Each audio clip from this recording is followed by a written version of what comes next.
Fala pessoal, estamos aqui com mais um vídeo rápido de diagnóstico. Nessa vez aqui, a gente está com um Arno 40 centímetros. Ele está ligado ali no série já. Vou mostrar o defeito aqui para vocês, é simples. Velocidade 3, ó.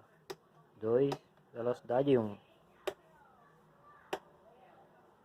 Ele não vai, entendeu? Aí já está aberto aqui atrás.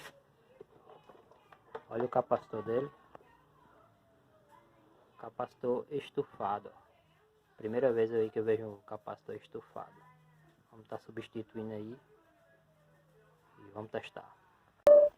Pronto pessoal, capacitor trocado, ventilador funcionando aí, ó. Vamos só soldar aqui, fechar com o macarrão e tá pronto.